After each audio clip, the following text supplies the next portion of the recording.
औज़ुबिल्लाहि मिनश्शैतानिर्रजीम बिस्मिल्लाहिर्रहमानिर्रहीम नहमदु सल्ली अला रसूलिल करीम अम्मा बाद। मेरे भाइयों, बुज़ुर्गों, दोस्तों, इस दुनिया के ऊपर जो हालात आने वाले हैं या आकर चले गए या जो भी हालात आएंगे, अल्लाह तबारक व तआला ने जिसने इस कायनात को बनाया, इस सृष्टि को बनाया, इस निर्मिति को बनाया, उस मालिक और खालिक ने उस तमाम चीज़ों का तज़किरा अपने कलाम पाक कुरान पाक के अंदर बयान कर दिया।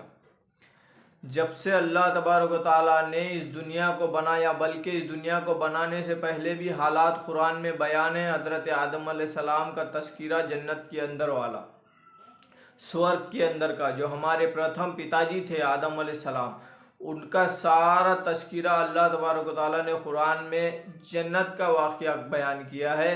और उसके बाद जब ये सृष्टि, ये दुनिया भस्म होने वाली है, नष्ट होने वाली है, तब तक और उसके बाद दुनिया के मरने वाले इंसानों के साथ उनके हिसाब किताब के बाद उनके साथ क्या होने वाला है, वो कौन नर्क में जाएगा, कौन स्वर्ग में जाएगा, ये सारी चीज़ों का तज़किरा उसने अपने कलाम पाक कुरान के अंदर, पवित्रगण कुरान के अंदर बयान कर दिया। अब दुनिया के ऊपर कोई अलग हालात नहीं आएंगे और दुनिया के ऊपर कोई अलग मामलात नहीं आएंगे। जो भी होगा और जो होने वाला है, जो हो चुका है, जो होने वाला है, उन सब का तज़किरा कुरान में मौजूद है।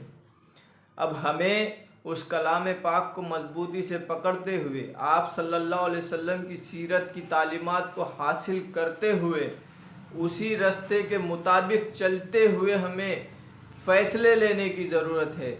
और उसी सीरत से हिकमत लेते हुए हिकमत के तहत हमें काम करने की ज़रूरत है। कोई आदमी जेल में जाता है, कोई फ़र्द जेल में जाता है, या कोई फ़र्द का कोई मामला पेश आता है, तो उससे घबरा कर, उससे डर कर हम हमारी बुज़दिली को हिकमत का नाम देते हैं। हिकमत हम हमारे दिमाग से इस्तेमाल नहीं कर सकते। अल्लाह ने हिकमत के ताल्लुक़ से कुरान में भी आयतें बयान फरमा दी। आप सल्लल्लाहु अलैहि वसल्लम की सीरत मुबारक के अंदर जब भी दुनिया पर हालात आए, जब भी जो भी मामलात पेश आए, आप सल्लल्लाहु अलैहि वसल्लम ने कौन सा रास्ता इख्तियार किया और किस तरीक़े से दावत का काम किया। दुनिया के अंदर जितने भी इंसान बसने वाले हैं, जितने भी लोग रहते हैं, चाहे वो किसी भी कल्चर से हो, किसी भी समाज से हो, उसको इस दुनिया को बनाने वाले के क़ानून को मानना पड़ेगा। अब जिसके पास इसका क़ानून है, जिसके पास कलाम पाक है, कुरान है, उसकी ज़िम्मेदारी ये बनती है कि एक आदमी को हराम हलाल की तमीज़ बताए। ब्याज से पैसा देना कितनी बुरी बात है, शराब पीना कितनी बुरी बात है, जुआ खेलना कितनी बुरी बात है। आदमी शराब पीता है, नाली में गिरता है, अपनी ज़ुबान पर काबू नहीं रखता, कंट्रोल नहीं रखता, चार लोगों में उसकी इज्जत नहीं होती। आदमी जुआ खेलता है, जुए में सारा मेहनत का पैसा हार जाता है, अपनी बीवी बच्चों का हक मारता है और वो जुए में डाल देता है।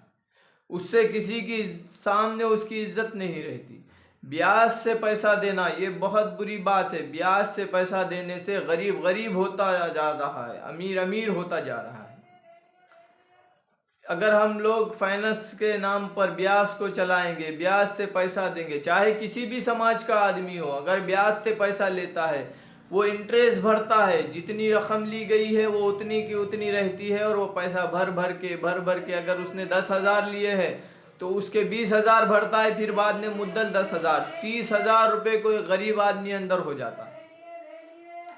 और ये हर समाज की किताबों के अंदर, हर समाज के अंदर ये बातें साफ तौर पे लिखी जा चुकी है कि शराब पीना बुरी बात है, जुआ खेलना बुरी बात है, ब्याज से पैसा देना बुरी बात है, पराई नारी को देखना बुरी नज़र से, गलत नज़र से बुरी बात है। और यही कुरान पाक के अंदर लिखा हुआ है। लोगों ने कुरान के ताल्लुक़ से गलत फहमी फैलाई है, गलत फहमी फैला चुके हैं। यहूदी कौम ने और नसराना कौम ने कुरान के ताल्लुक़ से जो गलत फहमी लोगों के अंदर फैलाई है, मुसलमानों की ज़िम्मेदारी ये बनती है कि उस गलत फहमी को दूर करें। हम अपनी जिम्मेदारी समझते हुए उस गलतफहमी को दूर करें। हमारे घर के अंदर, हमारे फ़र्द के अंदर, हमारे घर का हमारा बेटा, हमारा भाई जब आपस में गलतफहमी हो जाती है तो दूर हो जाते हैं। तो ये तो बरादरान वतन है, ये तो ना वाकिफ़ है, ना कुरान से वाकिफ़ है, ना अल्लाह से वाकिफ़ है, ना नबी से वाकिफ़ है। तो इनसे जो है तो अलबंद हम मुसलमानों से गुजारिश करते हैं कि ये लोग इंसानों को अल्लाह का तारुफ़ कराए, नबी का तारुफ़ कराए, कलाम पाक का तारुफ़ कराए, जन्नत जहन्नुम का तारुफ़ कराए, तज़किरा करे, अल्लाह की इबादत की तरफ बुलाए। और इस काम को हमें करना है, मौत तक करते रहना है। तमाम जहानों का मालिक और खालिक अल्लाह, एक अल्लाह है, उसके अलावा कोई इबादत के लायक नहीं है। मान्य मोहम्मद साहब उस मालिक के भक्त और संदेष्टा है, और कुरान तमाम इंसानों की किताब है। ये संदेश इंशाअल्लाह हम मौत तक लोगों तक पहुंचाएंगे। ये हमारी जिम्मेदारी है और इसको पहुंचाने में हमारी मदद करने वाला मालिक और खालिक अल्लाह है। इस जिम्मेदारी को बखूबी हम निभाएंगे इंशाअल्लाह। हमें कोई फ़र्क नहीं पड़ेगा इंशाअल्लाह किसी के जाने से, किसी के आने से, किसी के कम होने से। दुनिया बनी है, लोग मरेंगे, लोग पैदा होंगे, लोग जेलों में जाएंगे, लोग किसी भी रास्ते में। अल्लाह का करम है, कई लोग, कई बड़े बड़े पंडित, कई बड़े बड़े साधु बलात्कारी के आरोप में जेल में जा रहे हैं, लोगों को गबन करने के इल्ज़ाम में जेलों में जा रहे हैं। कई मंदिरों के मामलात है, कई जगह के मामलात है। देखो जाकर, कई लाशें मिली, कई हड्डियां मिली, कई औरतों को के साथ ज़िना किया गया, बलात्कार किया गया। अल्लाह का शुक्र है, अल्लाह का करम है कि दाई इस्लाम मौलाना कलीम सिद्दीकी साहब को उस लिए जेल में डाला गया कि वो अल्लाह के बंदों को अल्लाह का तारुफ़ कराते थे।